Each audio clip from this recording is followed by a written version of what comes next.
It's good to be back. Looking forward to another section. Just doing my checks.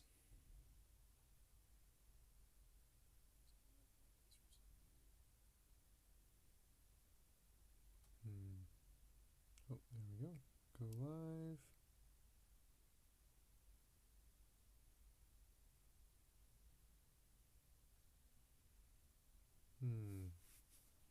Live. Oh. Live. Unmute. Mic check. Sounds good. Alright, go ahead and mute the secondary. Put that guy over here. Da-da-da-da. Oh, kaboom. Alright. Let's go get ourselves some literal word.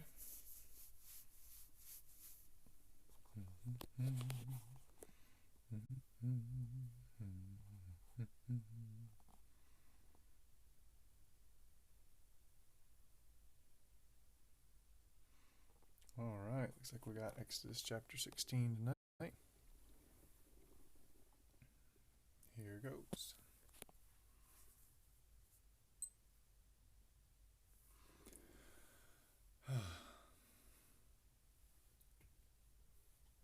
Exodus chapter 16. Then they set out from Elim, and all the congregation of the sons of Israel came into the wilderness of Sin, which is between Elim and Sinai, on the 5th day of the 2nd month after their departure from the land of Egypt. The whole congregation of the sons of Israel grumbled against Moses and Aaron in the wilderness. The sons of Israel said to them, Would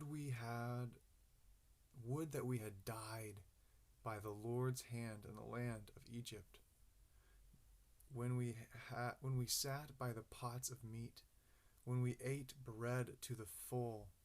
For you have brought us out into this wilderness to kill this whole assembly with hunger. Then the Lord said to Moses, Behold, I will rain bread from heaven for you, and the people shall go out and gather a day's portion every day, that I may test them, whether or not they will walk in my instruction. On the 6th day, when they prepare what they bring in, it will be twice as much as they gather daily. So Moses and Aaron said to the sons of Israel, At evening you will know that the Lord has brought you out of the land of Egypt. And in the morning you will see the glory of the Lord. He hears your grumblings against the Lord. And what are we that you are grumbling against us? Moses said, This will happen when the Lord gives you meat to eat in the evening, and bread to the full in the morning. For the Lord hears your grumblings which you grumble against him. And what are we? Your grumblings are not against us, but against the Lord. Then Moses said to Aaron, Say to all the congregation of the sons of Israel, Come near before the Lord, for he has heard your grumblings. It came about, as Aaron spoke to the whole congregation of the sons of Israel, that they looked toward the wilderness, and behold, the glory of the Lord appeared in the cloud. And the Lord spoke to Moses, saying, I have heard the grumblings of the sons of Israel. Speak to them, saying, At twilight you shall eat meat, and in the morning you shall be filled with bread, and you shall know that I am the Lord your God.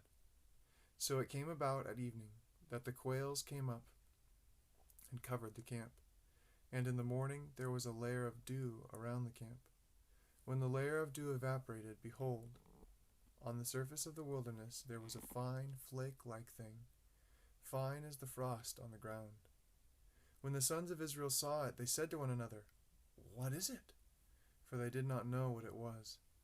And Moses said to them, It is the bread which the Lord has given you to eat.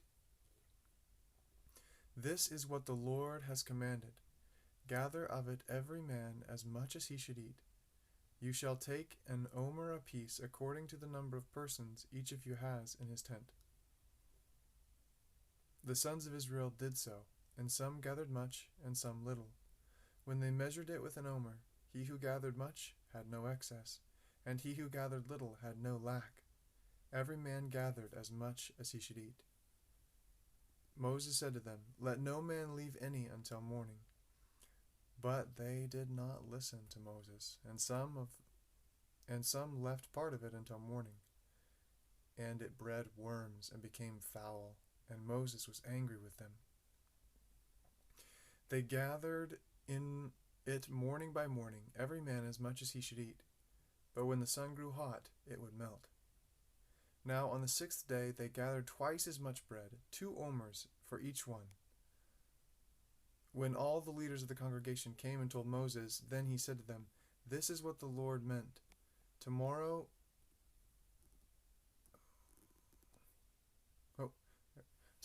is a Sabbath observance, a holy Sabbath to the Lord.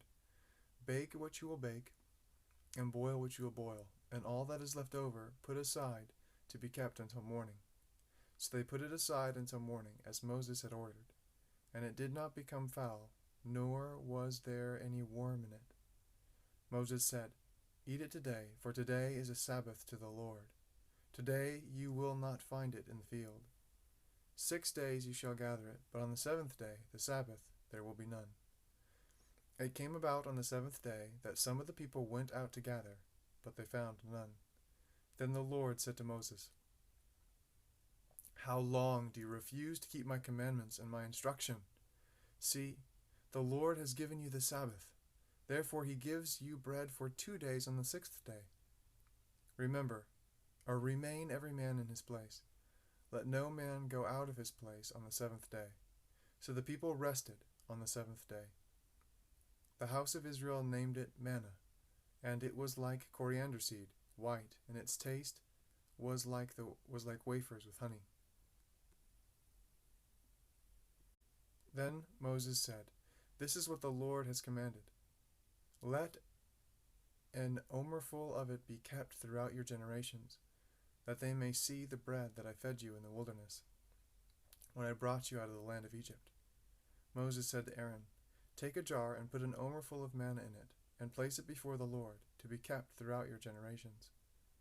As the Lord commanded Moses, so Aaron placed it before the testimony, to be kept. The sons of Israel ate the manna 40 years, until they came to an inhabited land. They ate the manna until they came to the border of the land of Canaan. Now an omer is 1/10 of an ephah. Right.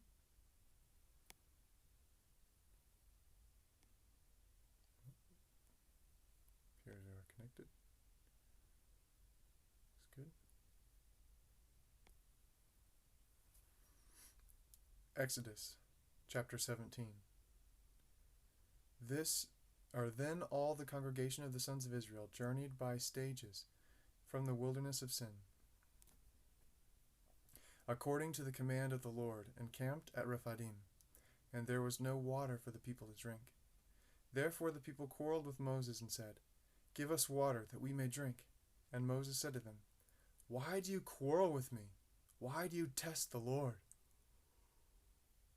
But the people thirsted there for water, and they grumbled against Moses and said, "Why, now have you brought us up from Egypt to kill us and our children and our livestock with thirst?" So Moses cried out to the Lord, saying, "What shall I do?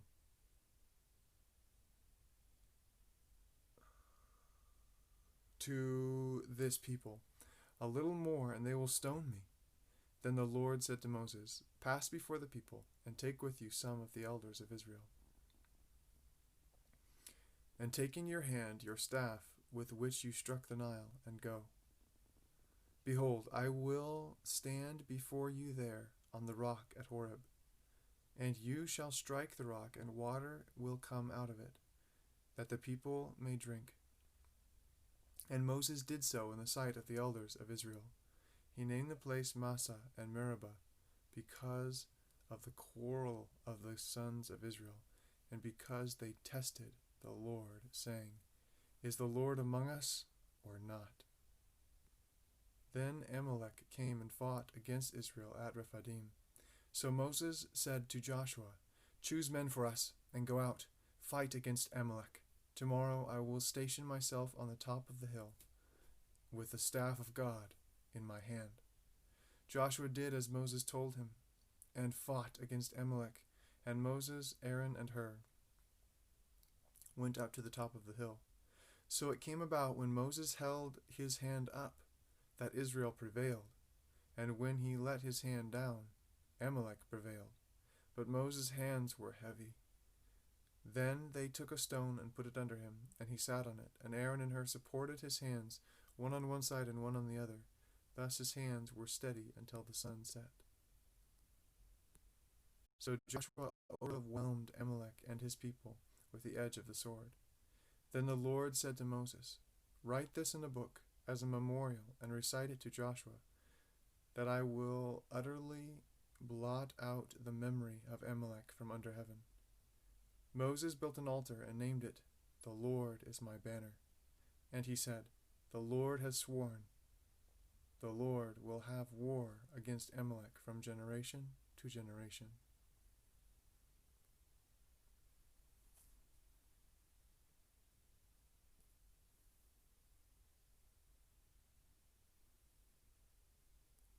Alright, let's check battery. 9%. Okay. One thing I want to see. Manage your channel from your phone. How doth this work? It show me nothing.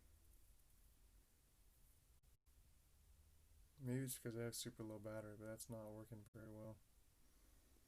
Wanted to see. Yeah, that doesn't really work. Oh, maybe. Edit.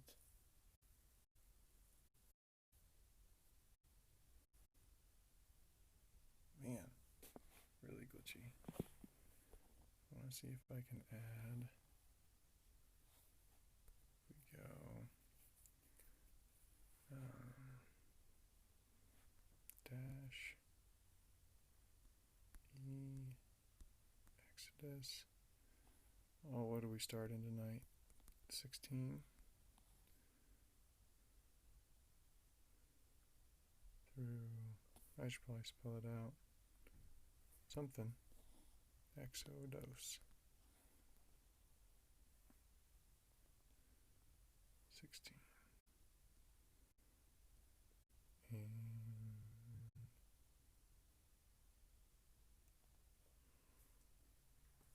think. Now, how do I... Does it just automatically accept? I go back.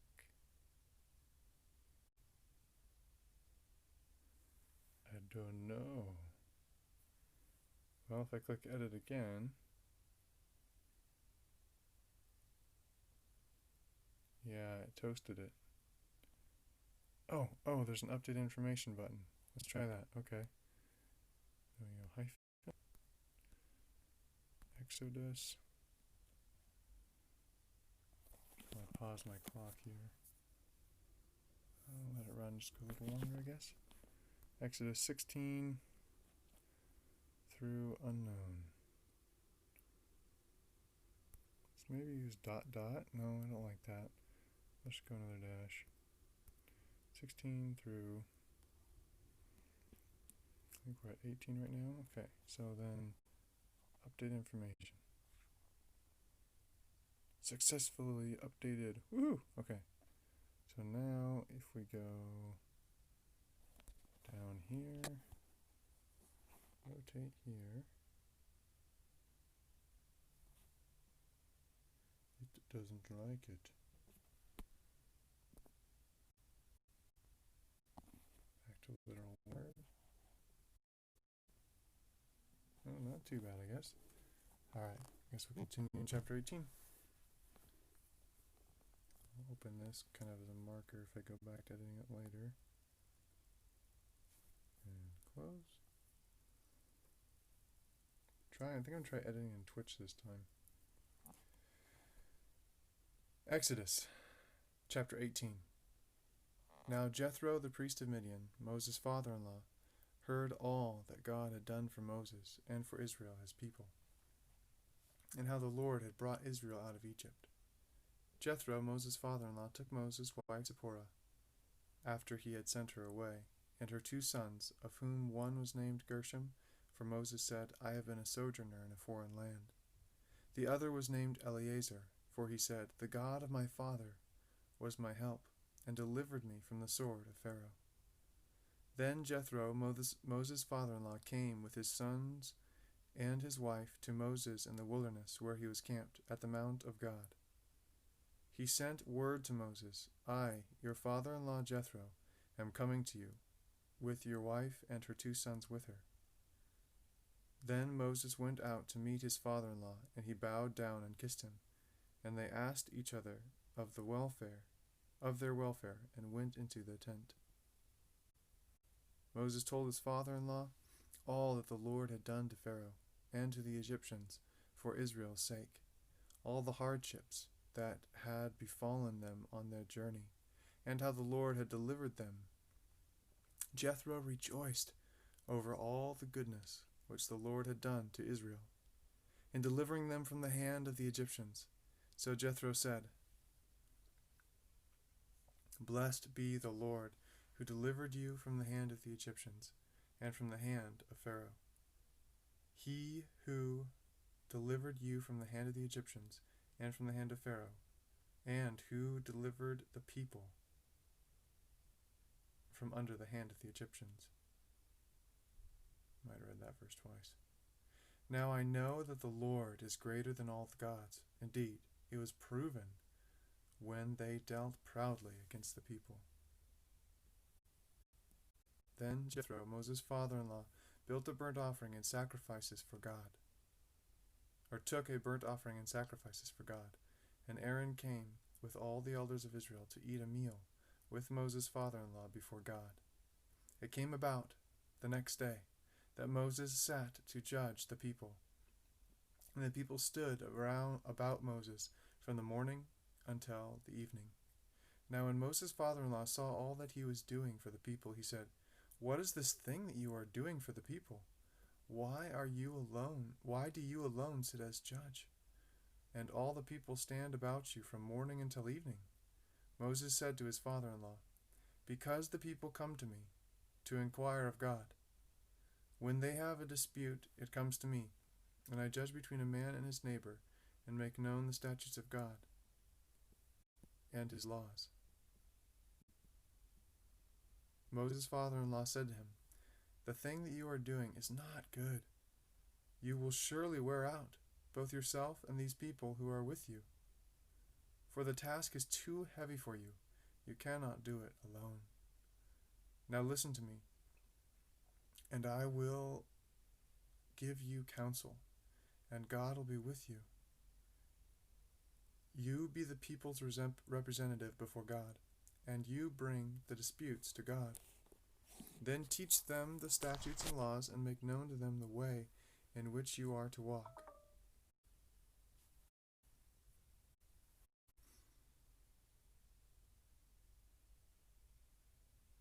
In which they are to walk, and in the work they are to do. Furthermore, you shall select you shall select out of all the people, able men who fear God, men of truth, those who hate dishonest gain, and you shall place these over them as leaders of thousands, of hundreds, of fifties, and of tens. Let them judge the people at all times, and let it be that every major dispute which they will bring to you, but every minor dispute they themselves will judge. So it will be easier for you, and they will bear the burden with you. If you do this thing, and God so commands you, then you will be able to endure, and all these people also will go to their place in peace. So Moses listened to his father-in-law and did all that he had said.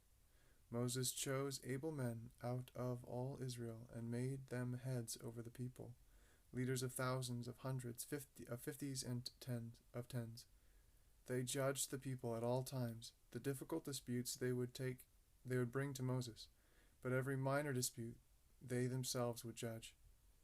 Then Moses bade his father-in-law farewell, and he went his way into his own land.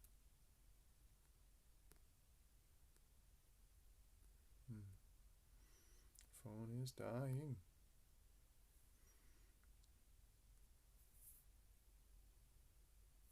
Okay. I think we got one more. Exodus 19. In the 3rd month after the sons of Israel had gone out of the land of Egypt, on the very day they came into the wilderness of Sinai. When they set out from Rephidim, they came to the wilderness of Sinai and camped in the wilderness, and there Israel camped in front of the mountains. Moses went up to God, and the Lord called to him from the mountains, saying, Thus you shall say to the house of Jacob, and tell the sons of Israel, You yourselves have seen what I did to the Egyptians, and how I bore you on eagle's wings, and brought you to myself. Now then, if you will indeed obey my voice and keep my covenant, then you shall be my own possession among all the people. All of the earth is mine, for all of the earth is mine. And you shall be to me a kingdom of priests and a holy nation. These are the words that you shall speak to the sons of Israel. So Moses came and called the elders of the people, and set before them all these words which the Lord had commanded him. All the people answered together and said, All that the Lord has spoken, we will do. And Moses brought back the words of the people to the Lord. The Lord also said to Moses, Go to the people and consecrate them today and tomorrow, and let them wash their garments, and let them be ready for the 3rd day. For on the 3rd day the Lord will come down on Mount Sinai in the sight of all the people. You shall set bounds for the people all around, saying, Beware that you do not go up on the mountain, or touch the border of it. Whoever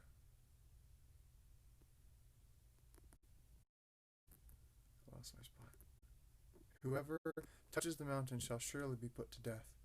No hand shall touch him, but he shall surely be stoned or shot through.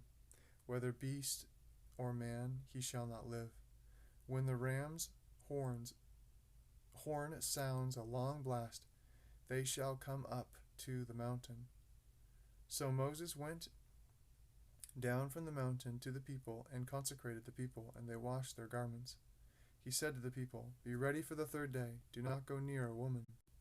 So it came about on the 3rd day, when it was morning, that there were thunder and lightning, flashes and thick clouds upon the mountain, and a very loud trumpet sound, so that all the people who were in the camp trembled.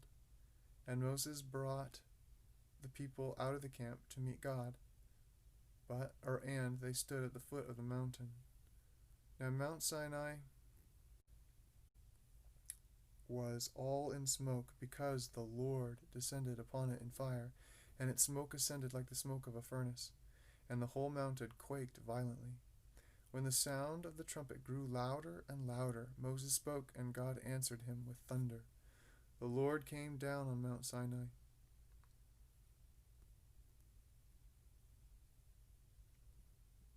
Lost my spot again. To the top of the mountain, and the Lord called Moses to the top of the mountain, and Moses went up. Then the Lord spoke to Moses, Go down, warn the people, so that they do not break through to the Lord to gaze, and many of them perish. And let the priests let the priests who come near to the Lord consecrate themselves, or else the Lord will break out against them. Moses said to the Lord, The people cannot come up to Mount Sinai, for you warned us, saying, Set bounds about the mountain and consecrate it. Then the Lord said to him, Go down and come up again, you and Aaron with you, but do not let the priests and the people break through to come up to the Lord, or he will break forth upon them. So Moses went down to the people and told them.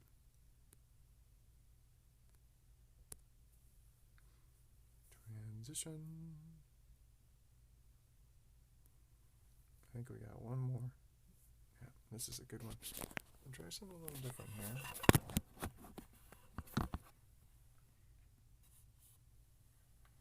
That's not too bad. Let's see if that works.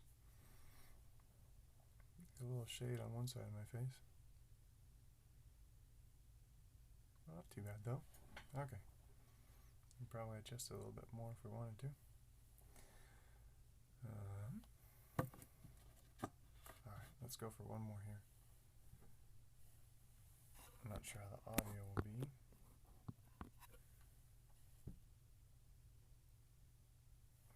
That video's a little too high. Not too bad there. Alright, let's see.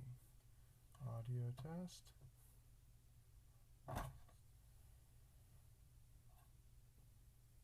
Good audio? Oh no!